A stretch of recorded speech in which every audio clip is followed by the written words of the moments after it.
back to the show now. There couldn't be a better time to wear your pink ribbon than now in October, which is the month of breast cancer awareness. Spreading awareness is the key to bringing down the occurrence of this disease that is haunting women all over the world. Our reporter Zoya Thomas brings us the rising number of cases, existing myths and attached fears.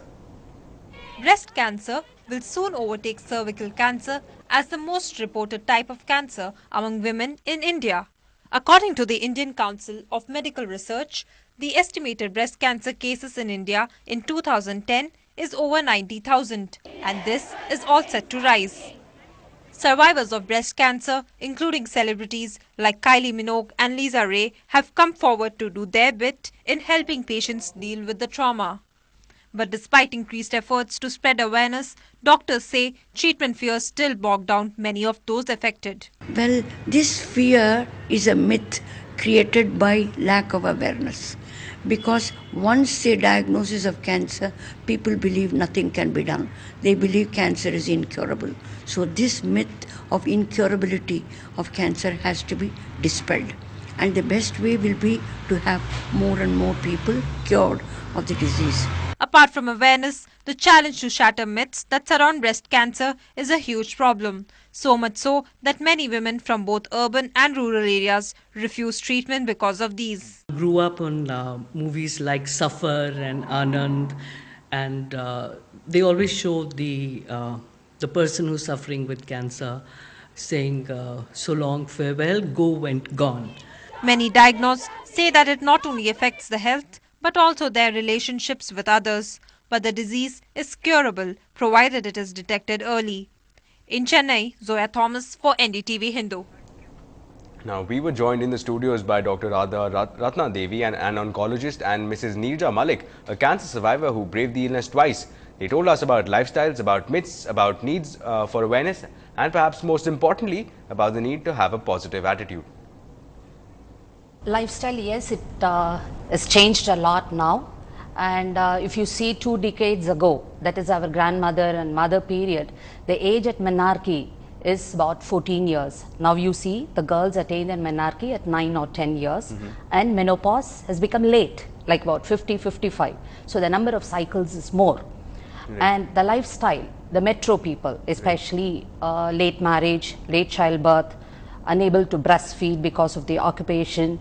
So these are also changes in the lifestyle which has increased the incidence of this cancer. So essentially, net, if I can read into what you're saying, is that women and women living in metros are a lot more vulnerable to this disease than perhaps their counterparts in rural areas. Yes, according to the Madras Metro's survey, 1 in 28 is at risk. 1 in 28 women is at risk. To talk about this disease, and you have faced it twice, you've braved it twice, and to talk about this disease in the context of how do you take it forward? You recognize the fact that I am suffering from an illness. How do you take it forward from there? What would your advice be? Counseling advice in terms of going to oncologists, advice in terms of actually braving up psychologically for this one illness? I think a lot depends on your attitude.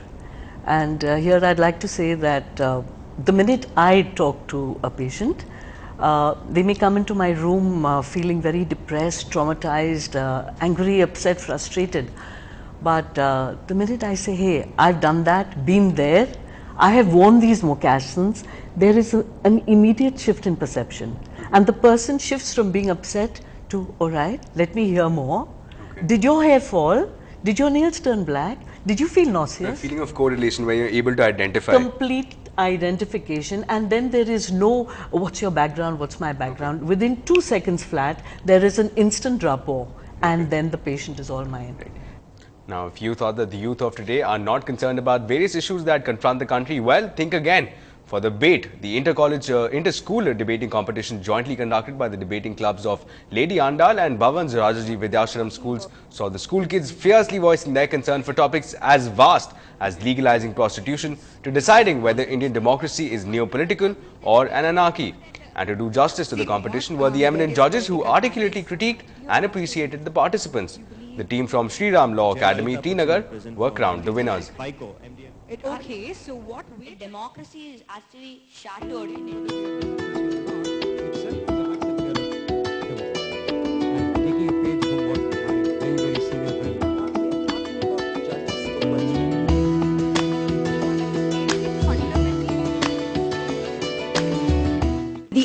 democracy has undergone so many changes, which is why it's called a new political system. It has undergone so many changes that some people might not even recognize it anymore. But that does not mean that it is not a democracy. It is a new form of democracy, constantly striving to become the ideal democracy which none of us might ever achieve.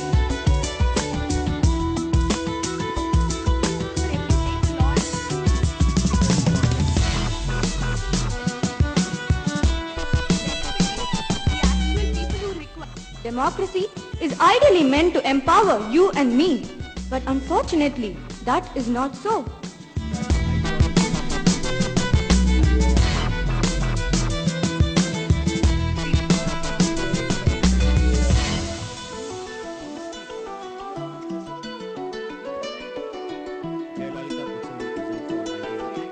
Anarchy basically is people ruling themselves. Then India is an anarchy minus the chaos, confusion and absolute lawlessness.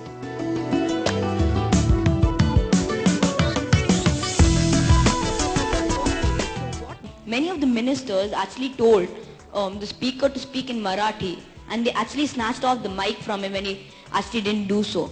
So doesn't this kind of prove that democracy is actually shattered in India? Is there a prize for the best audience question also? Yes, yes, there is. Rights. They are trying to voice their opinion and trying to say that in Maharashtra we should speak in Marathi does not mean that democracy has been divide shattered. the country into states. We are a single country.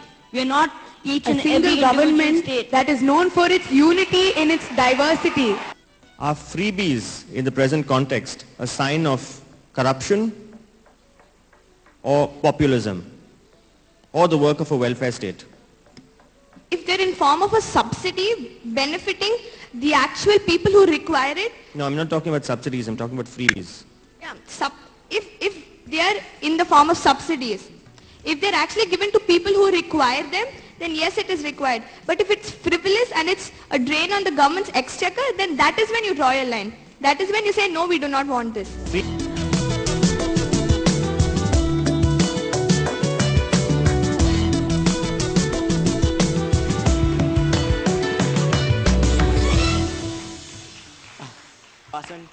And Mrs. Lakshmi Ravindran. Now with table tennis stars performing at the Commonwealth Games, they are now aiming higher. We'll tell you all about their exploits and aspirations on the other side.